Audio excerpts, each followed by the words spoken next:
నాకు అవును మీరిచ్చే సార్. అడ్వైజ్ ఏంది? ఎట్లా ప్రిపేర్ కమ్మంటారు? ఎట్లా ప్రిపేర్ అయితే బాగా చేయగలుగుతారు వాళ్ళు?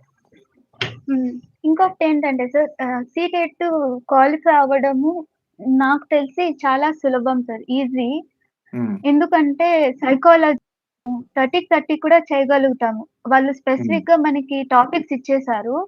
హ్మ్. ఎంత బిగినర్ అయినా గానీ కొన్ని రోజుల్లోనే సైకాలజీ టాపిక్స్ అన్నీ కూడా మనం కవర్ చేసుకోగలుగుతాము. ఇప్పుడు హ్మ్. ఆ టాపిక్‌కి సంబంధించిన కొంచెం రిలవెంట్ ఇన్ఫర్మేషన్ తెలుసుకొని, ప్రీవియస్ ఇయర్ క్వెషన్స్ మనము ప్రాక్టీస్ చేయగలిగితే సైకాలజీలో కూడా 30కి 30 స్కోర్ చేయగలుగుతారు సార్. ఎవరైనా చేయగలుగుతారు. హ్మ్. కొంచెం అర్థం చేసుకోగలిగితే. ఇంకా తెలుగు, ఇంగ్లీష్ కూడా ఎలా అంటే సార్ మెథడాలజీ పైన ఎక్కువ ఫోకస్ చేయగలిగితే, ఇప్పుడు హ్మ్.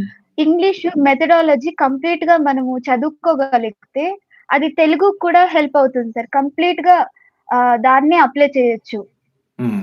ఇంకా తెలుగులో అయితే ఇంకా 15 మార్క్స్ మనకు పారాగ్రాఫ్ రీడింగ్ ఉంటుంది. ఒకవేళ పేపర్ 2 తెలుగు సెలెక్ట్ చేసుకున్నట్లయితే మనం తెలుగులో కూడా ఔట్ ఆఫ్ తెచ్చుకోగలుగుతాము. హుహు. ఇంగ్లీష్‌లో కూడా మంచి స్కోరే వస్తుంది సార్. మనము మంచిగా ప్రిపేర్ అయిపోతే సరిపోతుంది. ఆహ్, ఇంకా మనము సైకాలజీలో నేర్చుకున్న టాపిక్స్, ఒక సబ్జెక్ట్‌లో నేర్చుకున్న టాపిక్స్ ఇంకొక దాంట్లో కూడా మనకి యూజ్ అవుతుంది. హెల్ప్ అవుతుంది. యాహ్! ఇంకా సైన్స్ వాళ్ళైతే మనం కంటెంట్ చదువుకోవాల్సి ఉంటుంది సార్. హ్మ్. కంటెంటు మళ్ళీ మెథడాలజీ. అవును. హ్మ్.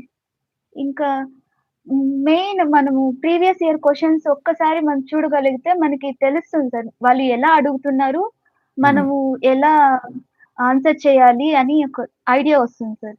అవును. కానీ ఈజీగా క్లియర్ చేయగలుగుతారు సార్ ఎవరైనా.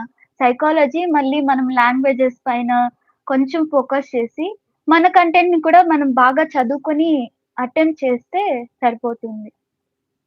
ప్రీవియస్ ఇయర్ క్వెషన్స్ అయితే చూడాలి.